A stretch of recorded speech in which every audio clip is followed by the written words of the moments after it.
ஸ்ரீ வீர பிரம்மேந்திராவும் சாக்கையாவும். குண்டலினி சக்தியின் ஆற்றலை உணர்ந்தவர்கள் தனிமையை மட்டுமே விரும்புவார்கள்.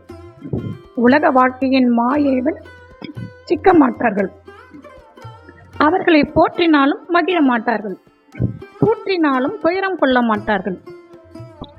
ஜெகத் ஸ்ரீ ஆதி சங்கராச்சாரியார் அத்வைத கோட்பாடுகளை மட்டும் கூறாமல் அவற்றை நடைமுறையில் பின்பற்றும் விதிகளையும் உணர்த்தினார்.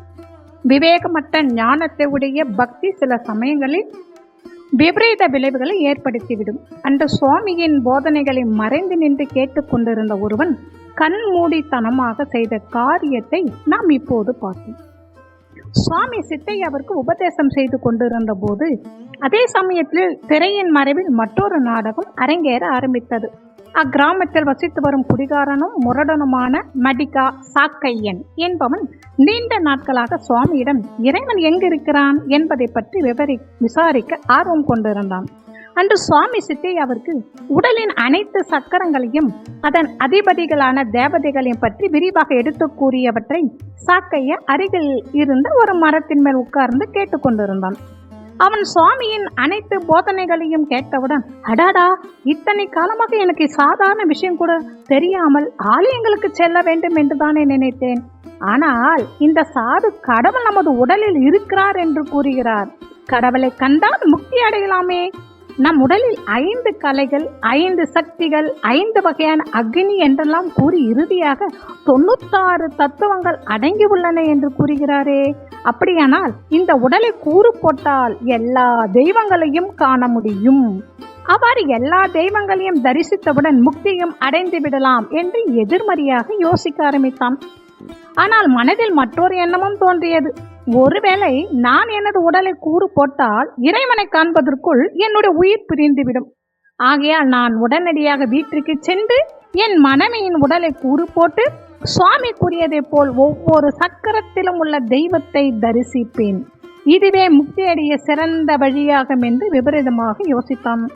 சக்கரங்களையும் தெய்வங்களையும் உடலில் கூறு போட்டால் தரிசிக்கலாம் என்று அறியாமையால் தவறாக புரிந்து கொண்டான். அதே சிந்தனையுடன் சாக்கையா விரைந்து வீட்டிற்கு சென்றான். வீட்டில் அவனது மனைவி நன்றாக உறங்கிக் கொண்டிருந்தாள். சாக்கையா இதுவே கடவுளைக்கான சரியான சந்தர்ப்பம்.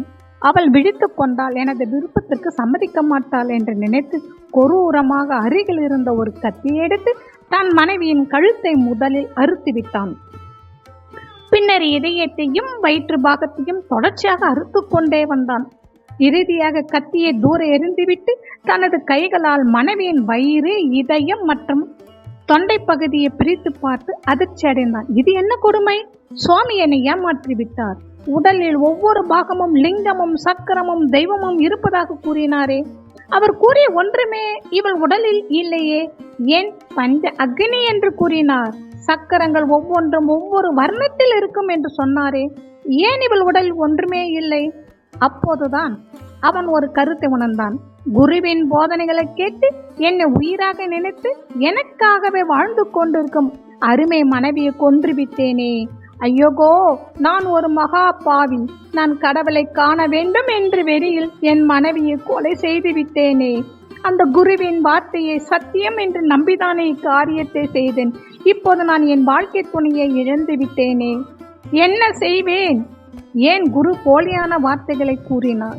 இவ்வுலகில் என்னை போன்ற மூடனை பார்க்கவே இயலாது என்று மனைவியின் உடலின் மீது விழுந்து அழுது புலம்பினார். சுவாமி நாராயணா, ஒரு போலியான குருவின் வார்த்தைகளை நம்பி நான் என் மனைவியை கொன்று விட்டேன். இவ்வுலகத்தின் அனைத்து உயிர்களையும் காப்பாற்றும் நாராயணரே, என்னை அந்த குரு இருக்கும் இடத்திற்கு அருகில் ஏன் செல்ல வைத்தாய்? ஒருவேளை அவருடைய பொய்யான வார்த்தைகளை நான் கேட்டிராவிட்டால் இன்று என் துணையை இழந்திருக்க மாட்டேன். இதற்கு நீயே காரணமாவாய். அவள் இது பற்றி எதுவும் அறியாமல் என் வருகைக்காக காத்து கொண்டிருந்து உறங்கிவிட்டாள். தூங்கிக் கொண்டிருக்கும் ஒருவரை கொலை செய்யும் பாவத்தை நான் ஏன் புரிந்தேன்? அவளை காப்பாற்ற வேண்டிய நானே அவள் விதி முடிவதற்கு காரணமாகிவிட்டேன். இவை யாவும் எதற்காக? தெய்வமே, உன்னை காண்பதற்காக மட்டுமே நான் இக்காரியம் புரிந்தேன் என்பதை மறந்து விடாதே. இவ்வாறெல்லாம் புலம்பிய சாக்கையா இறுதியாக ஒரு முடிவிற்கு வந்தான். அவன் மனைவியின் உடலை அப்படியே கிடைத்துவிட்டு மீண்டும் சுவாமி அமர்ந்து கொண்டிருக்கும் மரத்தடிக்கு வந்து மறைந்து நின்று கொண்டான். சாமி தொடர்ந்து தனது போதனைகளை சித்தையாவிற்கு வழங்கி கொண்டிருந்தார். சித்தையாவும் ஒவ்வொரு முறையும் சுவாமிக்கு நன்றி தெரிவித்து தமக்கு மேலும் போதிக்குமாறு பணிவுடன் வேண்டினார். இக்காட்சியை கண்ட சாக்கையனுக்கு ஆத்திரம் வந்தது. இது என்ன? இவருடைய சீடன் இவ்வளவு முட்டாளாக இருக்கிறான். என்னை போலவே இவனும் ஒருவேளை தவறு செய்து விட்டால் என்ன செய்வது? ஆகையால் நாம் எச்சரிக்கையாக இருக்க வேண்டும். இவர் கூறும் எல்லா போதனைகளையும் பொய் என்று இந்த சீடனும் இவ்வூர் மக்களும் புரிந்து கொள்ள வேண்டும் என்று அறியாமையால் ஒரு தீர்மானத்திற்கு வந்தான். மரத்தடியில் மறைந்து அமர்ந்து கொண்டிருந்த அவன் சுவாமி சித்தையா இவர்கள் இருவருக்கும் இடையில் நடைபெற்ற உரையாடலை கேலி செய்து எதிர்க்க துவங்கினான். இப்போது நாம் சுவாமி மற்றும் சித்தையா இருவரின் நடுவில் நடந்த உரையாடலையும் இவ்விருவரின் நடுவில் ஆத்திரத்தால் புத்தி இழந்த சாக்கையனின் எதிர்ப்பையும் இறுதியாக சுவாமி நிகழ்த்தி அற்புதத்தை காண்போம். சுவாமி சித்தையா, நான் உபதேசத்த சக்கரங்களின் இயல்பை உணர்ந்து கொண்டாயா? இல்லையெனில் தயங்காமல் கேட்பாயாக. நான் எத்தனை முறை வேண்டுமானாலும் விளக்குவதற்கு தயாராக உள்ளேன் என்றார். சித்தையா, சுவாமி, தாங்கள் கூறுவது முற்றிலும் உண்மை. என்னால் ஓரளவு புரிந்து கொள்ள முடிகிறது. ஆனால் முழுவதும் உணர்ந்து கொள்ள முடியவில்லை. ஒரு சிறிய குருவின் தலையில் பனங்காய சுமப்பது போல மிகப்பெரிய தத்துவங்களை புரிந்து கொள்ள முடியாமல் தடுமாற்றம் ஏற்படுகிறது என்றார். சுவாமி சிரித்துக்கொண்டே மறைந்திருக்கும் சாக்கையனுக்கும் நன்றாக கேட்க வேண்டும் என்பதற்காக உரத்த குரலில் சக்கரங்களை தத்துவங்களை பற்றி மீண்டும் உரைக்க ஆரம்பித்தார். சித்தையா, மூலாதார சக்கரத்தில் 4 இதழ்களுடன் கணபதி தேவர் வீற்றிருக்கிறார் என்றார். சாக்கையன் இம்முறை விடுவதாக இல்லை. அவன் உரத்த குரலில் ஆதாரமே இல்லாத பேச்சு என்றான். சுவாமி, சுவாதிஷ்டமான சக்கரத்தில் 6 இதழ்களுடன் பிரம்மம் தேவர் இருக்கிறார் என்றார். சாக்கையா, இது முன்னதை விட மிக பெரிய பொய் என்றார். சுவாமி, மணிபூரக சக்கரத்தில் 10 இதழ்களுடன் ஸ்ரீ மகாவிஷ்ணு இருக்கிறார் என்றார். சாக்கையா, இது அப்பட்டமான பொய். நான் தெளிவாக என் மனைவின் உடலை சோதித்து பார்த்து விட்டேன் என்றார். சுவாமி, அனகதா சக்கரத்தில் 12 இதழ்களுடன் ஸ்ரீ ருத்ரர் வீட்டிருக்கிறார் என்றார். சாக்கையன், இக்கூற்றில் 1% கூட உண்மை இல்லை. இதை யாரும் நம்ப வேண்டாம். இவர் ஏமாற்றுகிறார் என்றான்.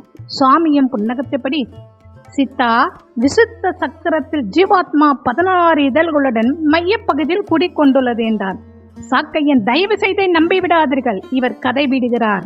அப்படி ஒரு கடவுளும் உடலில் இல்லை என்றான். சுவாமி, ஆங்நேய சக்கரத்தில் 2 இதழ்களுடன் ஈஸ்வர தத்துவம் நிச்சயமாக தெரியும் என்றார். சாக்கையா, ஈஸ்வரனும் இல்லை, தத்துவம் இல்லை. இவர் ஒரு போலி சாமியார் என்றான்.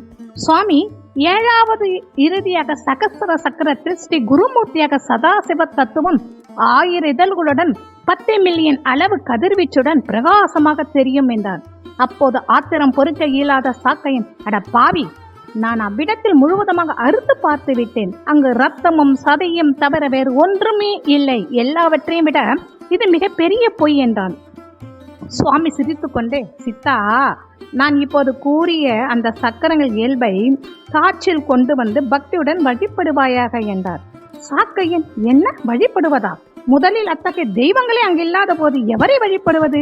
கண்ணுக்கு தெரியாத ஒன்றை எவ்வாறு வழிபட முடியும் என்று குரலை உணர்த்தி தனது ஆத்திரத்தை வெளிப்படுத்தினான். சுவாமி மறைந்திருக்கும் சாக்கையனை கவனித்து இவன் இருக்கும் திசையை நோக்கி, யார் நீ? ஏன் எனது போதனைகளை குறித்து அவதூறான வார்த்தைகளை பேசுகிறாய்? உன்னுடைய நோக்கம் யாது? உன் மனம் இவ்வாறு நிராசை அடைந்து நீ வருந்த வேண்டிய அவசியம் என்ன நேர்ந்தது? என் முன்னால் வந்து நின்று சத்தியத்தை உரைப்பாயாக என்றார். சாக்கையன் சுவாமியின் முன்னால் வந்து நின்றான். என்ன ஆச்சரியம்! அவரை காயப்படுத்த வேண்டும் என்ற எண்ணத்தில் அங்கு வந்தவன் அவரை கண்டதும் தன்னை அறியாமல் இருக்கரம் கூப்பி வணங்கினான். சுவாமி, நான் உங்கள் போதனைகளை கேட்டு சக்கரங்களையும் தெய்வங்களையும் காண வேண்டும் என்ற தீவிர ஆர்வத்தில் என் மனைவின் உடலை அறுத்து பல கூறுகளாக்கி தனித்தனியாக பிரித்து பார்த்தேன். அதில் நீங்கள் குறிப்பிட்ட ஒரு சக்கரமும் இல்லை, ஒரு தெய்வமும் இல்லை. உங்களின் போலியான வார்த்தைகளை நம்பி என் மனைவியை கொன்றுவிட்டேன். இப்போது நான் ஆதரவின்றி அலைந்து கொண்டிருக்கிறேன். இந்நிலைக்கு காரணம் தாமே ஆவீர் என்பதை இப்போதாவது உணர்ந்து கொள்ளுங்கள் என்றான். சுவாமி சாக்கையன், உன் மனைவின் சடலத்தை எங்கு வைத்திருக்கிறாய்? ஏன் உன் மனைவி கொன்று பாவத்தை சுமந்தார் என்றார்.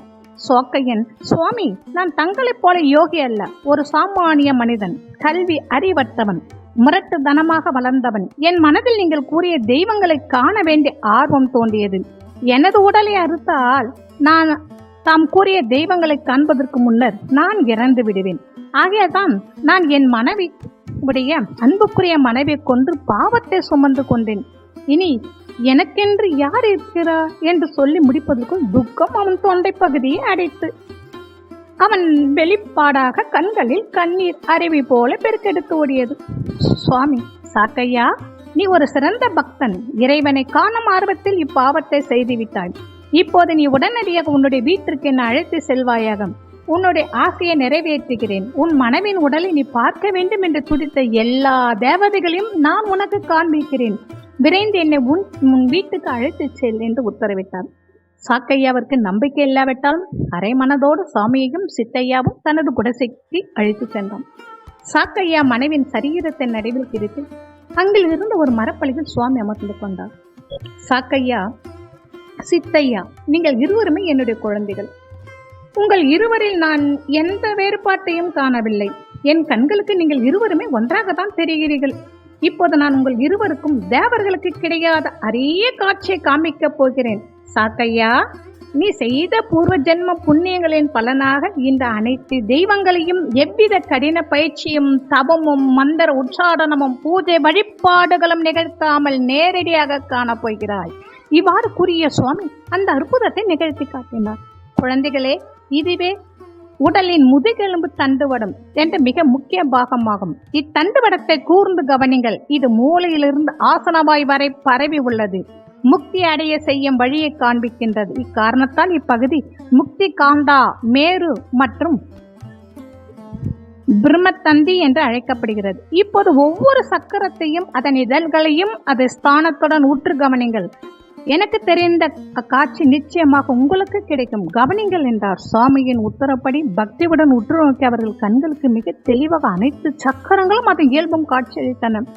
சுவாமி, குழந்தைகளே, சக்கரங்கள் மட்டுமல்லாதல் வீட்டிற்கும் தெய்வங்களை நீங்கள் தரிசிக்கப் போகிறீர்கள். நீங்கள் செய்த பூர்வ ஜென்ம நற்பலன்களின் பலனாக இந்த சௌபாக்கியம் உங்களை தேடி வந்திருக்கிறது. பக்தியுடன் ஒவ்வொரு சக்கரத்தையும் கூர்ந்து கவனிங்கள் என்று சொல்லி அவர்கள் இருவரின் முன்னர் ஒவ்வொரு சக்கரத்திலும் தனது திருக்கரத்தை வைத்தார். அவ்வளவுதான். என்ன ஆச்சரியம்! அங்க ரத்தம், சதை, நார்கள், நீர், துர்நாற்றம் எல்லாம் மறைந்து போனது. அத்தனை சக்கரங்களில் அதிபதியாக மூர்த்திகள் காட்சியும் அவர்களுக்கு கிடைத்தன. சாக்கையின் சிலையாக நின்று விட்டான். இது என்ன மாயம்! இதுவரை இவளுடைய உடலின ரத்தமும் சதையும் மட்டும் தான் கண்டேன். இப்போது அனைத்து சக்கரங்களின் தெய்வங்களும் மகா பாவியான எனக்கு காட்சியளிக்கின்றன. சாக்கையன் தன் கண்களையே நம்ப முடியாமல் மீண்டும் மீண்டும் கண்களை மூடி தனது உடலை கிள்ளி பார்த்து, நான் இருப்பது பிரம்ம இந்த உலகத்திலா அல்லது இது நிஜமா என்று பலமுறை கேட்டு இறுதியாக இதுவே சத்தியம் என்பதை உணர்ந்து கொண்டான். அடுத்த வினாடி சுவாமியின் கால்களில் சாங்கடசமாக விழுந்து பாதங்களை இறுக பற்றி கொண்டான். ஹே குருமூர்த்தி, உங்களால் இந்த காட்டு மிராண்டி மூடனும் கடவுளை கண்டேன், மும்மூர்த்திகளையும் கண்டேன், அனைத்து சக்கரங்களையும் கண்டேன். தேவாதி தேவர்களுக்கு கிடைக்காத வாய்ப்பை இந்த நீசனுக்கு தாம் வழங்கினீர்கள். ஹே கருணாமூர்த்தி, சிவ தத்துவத்தை கண்டேன். ஒவ்வொரு மந்திர சொல்லையும் கண்டேன். அவற்றை தாங்கி நிற்கும் பிரகாசமான இதழ்களை கண்டேன். என் வாழ்க்கை நிறைவடைந்து விட்டது. இதற்காக உங்களுக்கு எத்தனை கோடி முறை நன்று உரைத்தாலும் போதாது. பக்தி பரவசத்தில் என்ன பேசுவதே என்று தெரியாமல் ஆனந்தமயமான உலகத்தில் சாக்கையன் தாண்டவம் ஆடினான். பலகாலம் காணாமல் போன குழந்தையை ஒரு தாய் மீண்டும் கைவரப்பட்டால் மனம் எவ்வாறு துள்ளி குதிக்குமோ அவ்வாறு சாக்கையன் நிலைமையும் இருந்தது.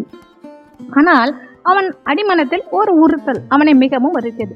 சாமி, எவருக்கும் கிடைக்காத காட்சியை எனக்கு காண்பித்தீர்கள். ஆனால் என்னுடைய சந்தோஷமும் துக்கமும் மட்டும் பெரிதென்று தனக்கென வாழாமல் இவள் எனக்காகவே வாழ்ந்தாள். நான் குடித்துவிட்டு நீண்ட நேரம் அலைந்தபடி நடுநீசில் வந்த போதும் இவள் என்னை புறந்தள்ளவில்லை. அன்போடு எனக்கு உணவிட்டாள். ஒவ்வொரு வினாடியும் என் தாயை போல என்னை காத்த புனிதமான இந்த தெய்வத்தை அறியாமல் கொன்றுவிட்டேன். ஒரு பெண்ணை, அதுவும் சக தர்பிணியை கொன்ற பாவத்தை நான் எங்கு சென்று தொலைப்பேன்? இனியும் நான் இந்த உலகில் யாருக்காக வாழ வேண்டும்? இப்பாவியை மன்னிங்கள் என்ற வேதனையோடு தன் மனைவின் சடலத்தை பார்த்து உரத்த குழலில் அழத் துவங்கினான். சுவாமி, சாக்கையா, சற்று பொறு. நீ மிகவும் நல்லவன். எல்லா வல்ல இறைவன், எங்கும் நிறைந்த இறைவனை இவன் உடலில் காண வேண்டும் என்று இப்பாவத்தை செய்துவிட்டாய். அடிப்படையில் மிகவும் பக்திமான். மனைவி கொன்ற பாவம் உன்னை வந்து சேராது, அதற்கு நான் பொறுப்பு என்றார். உடனே சாக்கையன், அது எவ்வாறு சாமி? என் மனைவி இங்கிருந்து அவளுடைய சடலம் இங்கே கிடக்கின்றது. கொன்றவன் இதோ அருகில் இருக்கின்றேன். இயற்கை நியதிகள் படி இப்பாவத்தின் பலனை அனுபவித்துதானே ஆக வேண்டும். இதிலிருந்து எவ்வாறு தப்பிக்க இயலும் என்றான். அவன் மனதில் குற்ற உணர்வு அவனை அணுவணுவாக சித்திரவதை செய்து கொண்டிருந்தது. சுவாமி சிரித்து கொண்டே, சாக்கையா, உன் மனைவியை நான் உயிருடன் எழுப்பினால் உன்னுடைய குற்ற உணர்விலிருந்து நீ தப்பித்துக் கொள்ளலாம், சரிதானே என்றார். உடனடியாக தனது கமண்டலத்திலிருந்து சிறிது நீரை எடுத்து இறந்த சடலத்தின் மீது தெளித்தார். விபூதியை கரைத்து அவள் நெற்றியில் பூசினார். ஆனால் இறந்த சடலத்தில் ஒரு மாற்றமும் நிகழவில்லை. சாக்கையா சுவாமியிடம், சுவாமி, என் மனைவி இறந்து பல மணி நேரங்கள் ஆகிவிட்டது, இனியும் எவ்வாறு உயிர் பெறுவாள் என்றான். சுவாமி, சற்று பொறுமையாக இரு மகனே, இந்த உடலை நீ துண்டு துண்டாக சிதைத்து விட்டாய், அதை மீண்டும் சேர்ந்த பிறகு உயிர் பெற முடியும் என்று கூறி ஒரு துணியை சடலத்தின் மீது போர்த்தினார். இப்போது நாம் அனைவரும் சிறிது நேரம் இந்த அறையை விட்டு வெளியேற வேண்டும் என்று உத்தரவிட்டு தாமும் குடிசையின் வாசையில் அமர்ந்து மரப்பலகையில் அமர்ந்து கொண்டார். அப்போதுதான் அந்த அதிசயம் நடந்தது. என்ன அற்புதம்! சிறிது நேரத்தில் போர்த்தப்பட்ட துணிக்குள் கிடந்த உடலின் பல பாகங்கள் ஒன்றோடு ஒன்று இணைந்தது. சில வினாடிகளில் சாக்கையன் மனைவி கண்களை திறந்தார். திடீரென சுயநினைவுக்கு வந்தவுடன் எழுந்து உட்கார்ந்தார். என்ன இது?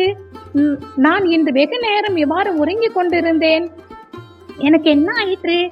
என் உடல் மிகவும் புத்துணர்ச்சியுடன் காற்றில் மிதப்பதை போன்ற உணர்வு ஏற்படுகின்றது. இது என்ன அதிசயம்? என் கணவர் எங்கே இருக்கிறார்? அவர் பசியுடன் வரும் சமயம் நெருங்கிவிட்டது. என் கணவருக்கு உணவை கூட தயார் செய்யாமல் இவ்வாறு ஏன் தூங்கினேன்? இவ்வாறெல்லாம் நினைத்து சுறுசுறுப்பாக எழுந்து குடிசையின் வெளியே வந்துவிட்டாள். தன் மனைவியை உயிருடன் பார்த்த சாக்கையன் அதிர்ச்சியில் உறைந்து நின்றான்.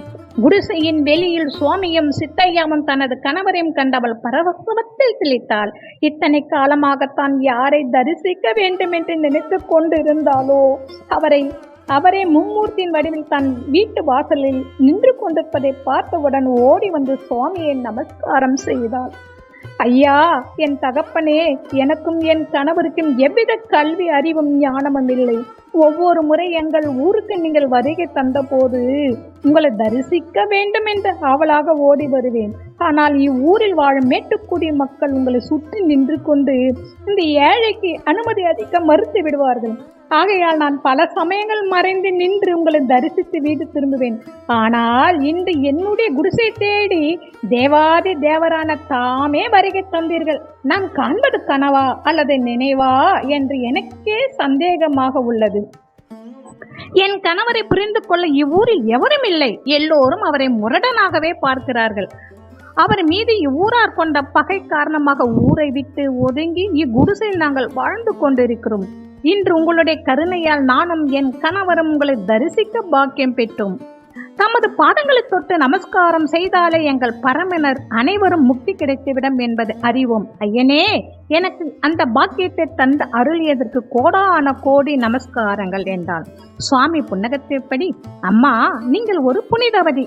தாம் செய்த நற்காரியங்கள் பயனாகவே இறந்து பல மணி நேரங்கள் ஆன பிறகும் உயிருடன் மீண்டு வந்துள்ளீர்கள் என்ற உண்மையை உணருங்கள். இப்பொழுது நீங்கள் சாக்கையாவும் இல்லற வாழ்க்கை ஆனந்தமாக வாழ்வீர்கள் என்று நான் ஆசீர்வதிக்கின்றேன் என்றார். சாக்கையா சுய நினைவிற்கு வந்தவுடன் விரைந்து ஓடி வந்து சுவாமியின் பாதங்களை பற்றி கொண்டான். சாமி, எங்களை விட்டு எங்கும் செல்லாதீர்கள் என்றான். சுவாமி, சாக்கையா, உனக்கு நான் அளித்த ஞானத்தை கொண்டு சமூகத்திற்கு பயனளிக்கும் நற்காரியங்களை செய்து வா. இறைவனை குறித்து இன்னும் என்ன சந்தேகங்கள் உனக்கு எழுந்தாலும் நீ எப்பொழுது வேண்டுமானாலும் என்னை சந்திக்கலாம். உனக்கும் உன் மனைவிக்கும் என்னை சந்திக்க எத்தடையும் இல்லை. ஆனால் ஒன்று, இனிமேல் மரத்தின் மீதும் சுவற்றின் பின்னாலும் மறைந்து நின்று பார்த்து திட்ட வேண்டிய அவசியமில்லை, புரிந்ததா என்று சிரித்துக் கொண்டே கூறினார். சாக்கையன் தனது செயலை நினைத்து வெக்கப்பட்டு தலை குனிந்து நின்றான். சுவாமியின் சித்தையாவும் அங்கிருந்து விடைபெற்று கொண்டு மடத்திற்கு திரும்பினர். அன்று முதல் சாக்கையாவும் அவன் மனைவியும் சுவாமியின் பக்தர்களாக இல்லற வாழ்க்கை நல்லறத்துடன் வாழ்ந்து வந்தனர். சாதுகளுக்கும் ஏழைகளுக்கும் அளிக்கும் உணவும் நீரும் மகான்களையும் இறைவனையும் எவ்வாறு மகிழ்விப்போம் என்பதை இப்பகுதியின் மூலம் நாம் அறிந்து கொள்ளலாம். திருச்சிற்றம்பலம்.